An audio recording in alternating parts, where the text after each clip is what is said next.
Hello. Now we'll discuss regarding the design of cotter joint. Now, what type of joint is there? What is use of the cotter joint? How to design? What are the different stresses are there in the cotter joint? Let us see one by one. A cotter joint is used to connect the two axial rods which are subjected to the either axial tensile force or axial compressive force. Cotter joints are never preferred to transmit the torque. Now there are two words are there. One is the rod and another is the shaft. Rod does not transmit the power, shaft transmit the power. What definitions of cotter joint says? A cotter joint is used to connect two axial rods which does not transmit the power, which are subjected to the either axial tensile force or axial compressive force. Now generally it is being used in the tension. Okay. Now it is also used to connect a rod on one side with some machine parts like a crosshead or a base plate on the other side. It is not used for the connecting of shafts that rotate and transmit the torque. Now what different applications are there? That is like a piston rod and crosshead of the steam engine. It is used to join between spindle and fork of the valve mechanism, join the piston rod and the tail of the pump rod, foundation bolt. But the simplest application it is in the bicycle pedal. To connect the bicycle pedal with the main axle, we are going to use the cotter joint. Now see, this is the dismantle view of the cotter joint. There are only three parts are there: spigot end, socket end and cotter. Now the spigot will have a rectangular slot, socket will also have a rectangular slot. The spigot will be inserted in the socket and the cotter will be inserted in the slot, so that there will be the locking arrangement will be there. Now this is the axial pulleys from both the side. Now let us see one more diagram that will give the more clear cut idea for the cotter joint. Now this is the axial pull P is there. Now suppose small d1 is the inside diameter of the socket, capital D1 is the outside diameter of the socket, then capital D2 is the diameter of socket collar. This is the collar, socket collar. Then a small d2 is the diameter of the spigot collar. Okay, T1 is the thickness of the collar and A is the axial distance from the end of this. Now D is the diameter of the rod, T is the thickness of the slot is there, L is the length of the cotter. Now let us see in simple language. Small d1 and small d2 are the outside diameter of the spigot and outside diameter of the spigot collar. Capital D1 and capital D2 outside diameter of the socket and outside diameter of the socket collar is there. Now what are the different advantages are there for the cotter joint? The assembly, it is very easy to assemble and dismantle the parts of the cotter joint. It is very quick and simple. The assembly consists of inserting of spigot end into the socket end and putting the cotter into their common slot is there. When the cotter is hammered, because there will be the transition or interference speed will be there, it has to be hammered. Without hammering we cannot proceed for that. Dismantling consists of removing of the cotter from the slot end by means of hammer, in which cotter will have a taper and at one side is there, therefore it is easy to make a assembly of that, but we have to go for a hammering. And this is this joint is very simple for designing as well as the manufacturing point of view. Now what are the terminology I explained? Let us see once more all this terminology. Now P is the axial force, D is the diameter of the rods, then D1 is the outside diameter of the spigot or inside diameter of the socket. Small d2 is the diameter of the spigot collar, capital D1 outside diameter of the socket, capital D2 is the outside diameter of the socket collar, B is the width of the quarter, T is the thickness of the quarter, E is the thickness of the socket collar, T1 is the thickness of the spigot collar, A is the distance from the end of the slot to the end of the spigot is there. Now let us start a design. Now whenever the component is failed, the failure criteria has to be decided. Now the first one, to design the rod diameter. Now if you have seen, this is the rod, force is being applied on the rod is there. Now the cross section of the rod is circular one, therefore there will be the what type of forces will be there, or what type of stresses will be there, that will nothing but your tensile stresses. Therefore sigma will be equal to the P by A, that is A nothing but pi by 4 into d square, that is P divided by pi by 4 into d square. Therefore small d will be equal to the under root of P divided by pi by 4 into sigma T. Now this is the D is nothing but your diameter of your rod. Now diameter, next is the diameter of the spigot, that is outside diameter of the spigot. Now the spigot is subjected to the two different types of stresses. One is the tensile stress and another is the crushing stress between the quarter and the spigot. Now where will be the maximum tensile stress and where will be the crushing stress? Now how it will be there? Now first of all, what are the tensile stresses are there? Now see, this is the spigot section is being shown here. Now the pulley is being applied at this slot portion, the quarter will be available, these forces will be divided at this location. Now which is the weakest member that we have to identify, whether this is the portion, this portion or this portion. Now the weakest portion can be identified for which the area is less. Now where is the less area is available, where the slot is available. At this location there are chances of failure are more. Therefore area of failure is nothing but at this section. Now what are the section is being shown? This is the nothing but area of failure. Now what is the area of failure? This is the outside diameter of the spigot, that is a small d1. Now this is the nothing but location of your quarter is there, that is the thickness of quarter is nothing but your T. Width of the quarter is nothing but B. Okay, now we have to find out this area. Now what will be this area? That circular section area pi by 4 into small d1 square minus thickness, this thickness T into D, that is d1 into T. Okay, therefore the area of failure will be equal to pi by 4 into d1 square minus d1 into T. Therefore the tensile stress occurring in the spigot is equal to sigma T is equal to P divided by pi by 4 into d1 square minus d1 into T is there. Now already the value of d1 is known to us. Already value of d1 is already the value of d1 is to be evaluated. We know the value of d. Now what is value of d1 and t? Both are unknown. Now sigma t is equal to the SYT by Fs. Okay, that is known to us. Now we want to evaluate d1 and t. Both unknowns are, therefore we require second equation. Now second equation can be evaluated by using your crushing stress. Now quarter will be available at the rectangular slot section will be available. Now this quarter will create a crushing stress. Crushing stress, it is nothing but a sub part of your compressive stress that all of us know about it. Now what is the crushing stress? That is the force divided by the projected area. Now what is the projected area? Now see, this is the portion where the crushing will occur. What is the area? It is this thickness T into the length, that is the d1, which is the portion within the spigot is there. Therefore the projected area is nothing but d1 into T. Therefore force, what is the force? P. Therefore crushing stress will be equal to P divided by d1 into T.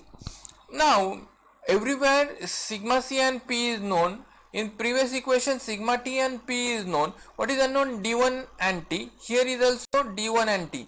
Two equations, two unknown, it is possible to solve. Therefore from this you will get a diameter of a spigot and thickness of the quarter. Let us see the next one. we want to evaluate outside diameter of the socket. What is the outside diameter of the socket? Nothing but that is a capital D1. Now socket is the portion, it is a hollow portion having inner diameter of small d1 and outside diameter of capital D1. Now again we have applied a tensile force, which is the weakest section where the rectangular slot is available. What is this area? That is outside diameter square minus inside diameter square, that is the pi by 4 into capital D1 square minus small d1 square, minus this slot portion, that is the capital D1 minus small d1 into t. This is the portion which is subject to the failure. Therefore sigma t is equal to p divided by pi by 4 into capital D1 square minus small d1 square minus d1 into small d1 into t. It's okay. Now this will give the sigma t and p is known. Okay, we know the small d1, we want to evaluate capital D1. Okay, now t is also known to us because thickness we have evaluated previously. From this you will get a diameter D1. Then next one, that is we want to evaluate this is the spigot is there. Now spigot portion may get out sheared out. The portion where the cotter is connected to the spigot, that portion may get sheared out. Now it will get failure by the shearing stress. Okay, it will get the normal shear. Now what is the normal? Again it is a double shear is there. Shear will be at this portion and also at this portion, from this portion and backside to that portion also. Now what is the area of shear? That is A into small d1. This is A into small d1 into 2. It is the area of shear. What is the stress? That is the force divided by area. Therefore shearing stress will be equal to P divided by A into d1. It is the 2 times, therefore it will into 2. Now from this d1 is already known, we can evaluate value of A, that is unknown. Then next type of stress. Again same thing is going to happen with respect to the socket collar. Now socket collar is also connected to the cotter. Now the portion which is being connected to the cotter, that will subjected to the crushing stress. Now crushing stress means force divided by the projected area. Now what will be the projected area at this location? This is the thickness of T, that is thickness of cotter, into the area. What is this area? This is the circular section, that is outside diameter capital D2 and inside diameter small d1. Therefore what will be the area which is subject to the crushing? That is capital D2 minus small d1 into T. This is the area of crushing. Therefore crushing stress will be equal to the P divided by capital D2 minus small d1 into T. That is the crushing stress. Sigma C and P is known. Capital small d1 is also known and T is also known. From this we can evaluate value of capital D2. Now last portion which is subjected as cotter is being subjected to the another types of stresses, that is shearing stress. As case of spigot shearing, cotter socket is also subjected to the double shear. Now what is the area for double shear? This much is the thickness. What is the thickness? It is nothing but thickness of the collar, socket collar. What is the thickness of socket collar? C. That is C into outside diameter of the socket collar D2, capital D2 minus small d1. Now this is the one portion, both sides are available, this side as well as on this side. Therefore that is the force divided by D2 into D1, D2 minus D1 into C into 2, because two area of shears are available. Therefore in this case D2 is known, D1 is known, C is unknown. We can evaluate value of C. Then next one is nothing but crushing failure of spigot collar. Now spigot collar is also subject to the crushing failure. Then you will be find out sigma c will be equal to the p divided by pi by 4 into small d2 square minus small d1 square. Then we need to find out a shearing failure of the spigot collar. Shearing failure of spigot collar, where the collar is subjected to the shearing. Now how it will get sheared out? Let us see here. This is the spigot, this collar, where it will get sheared out. This is the portion where it can get sheared out. Now what is the area of shear? The area of shear of spigot collar is nothing but d2 minus d1 outside diameter. We need to find out a outside diameter, that is this much portion, that is a pi by 4 into d2 square minus d1 square. Therefore p divided by pi by 4 minus d1 square. Then shearing will be there, pi into d1 into t. Then the last portion is remaining nothing but the width of the quarter. Now quarter is being inserted into the spigot and socket. Now both the forces of the spigot and socket will play a important role. Now see, this is the spigot is there, this is the socket collar portion is there. Now the force is being applied on both the side. Now this is the force, this force is being divided into the two half because that is of socket collar. It is p by 2 and p by 2, equally opposite forces. Now what it will create? It will create a shearing. Now it again is subject to the double shear. Now this is the portion of shear and this is the portion of shear, which is the width of b having thickness of t. Now this is the width of quarter b and thickness is t. This is the portion of shear and this is the portion of shear and this is also portion of shear. Therefore force P divided by B into T, because it is a double shear. Then secondly, the cotton is subjected to the bending stresses. Now how it is being subject to the bending stresses? Now let us see. This is the cotter, which is the portion into the spigot and socket.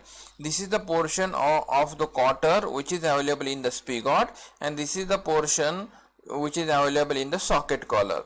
Now this portion will give the UDL and this portion will get a uniformly varying load. Now what is the portion of this? This is the entirely P. Now this is the equal and opposite force, therefore consider only the half of the section. Now consider only the half of the section. This is the entirely P. This is the P by 2 at this location and P by 2 also available at this location. Therefore the force of P by 2. Now where the force of P by 2 will be available? This is the thickness of D1, that is the outside diameter of the spigot. Now this is the half portion is D by 2, this half portion is D by 2. Now the force P by 2 is applicable at the distance of D1 by 4, 15% of. Then next one, this is the D1 by 2 and H by 3 location. What is this diameter? Outside diameter of the socket collar minus spigot diameter, or inside diameter of the socket. Now what is that diameter? D1 minus small d1. Now H by 3 distance. This is nothing but H by 3 distance. What is that distance? D2 minus small d1. Now divided by 3. Now we are going to consider this is the entirely diameter. Therefore we need to consider the radial portion. Therefore that will be divided by 2. That means finally that distance will be equal to the d2 minus d1 divided by 6. Therefore total distance of this force will be equal to the P by 2 force will be d1 plus d2 minus d1 divided by 6. This will be the total distance of the force is there. Therefore by doing the force analysis we will get the total force analysis P by 2 into d2 minus d1 divided by 6 plus d1 by 2 minus P by 2 into d1 divided by 4. Now go for a simplified, and after simplification you will get an entirely bending moment. that is P by 2 into D2 minus D1 divided by 6 plus D1 divided by 4. Now we know the well known the fracture equation, M by I is equal to sigma by Y is equal to E by rho. Therefore M is nothing but this value, Y is distance of end fiber, that is a B by 2, and I is the mass moment of inertia, that is a T into B cube divided by 12. After simplification you will get the entirely bending stress. This bending stress should be less than the permissible stress. Now this is nothing but a formulas. This is a summary of all the formulas of the quarter joint. Now let us see, the rod diameter will be found by the tensile stress, that is sigma T is equal to P divided by pi by 4 into D square. It can be also evaluated by using a empirical relation, T is equal to the 0.3 times of D. Then diameter of the spigot can be evaluated by using a tensile stress as well as crushing stress by using these formulae. Then these are the different formulas that we have already studied, that is being represented in the summary form. This is another summary of that. And then these are the some of the empirical relations to evaluate the quarter joint. Then permissible stresses are calculated. Sigma T will be calculated by the SYT by Fs. Sigma C is equal to the yield compressive strength divided by factor of safety. Generally it is taken as a 2 times of SYT by Fs. Then tau is being taken as the yield shear strength divided by factor of safety. By using a maximum shear stress theory, it will be taken as a 0.5 of SYT by Fs. That we are all aware about it. Okay, thank you.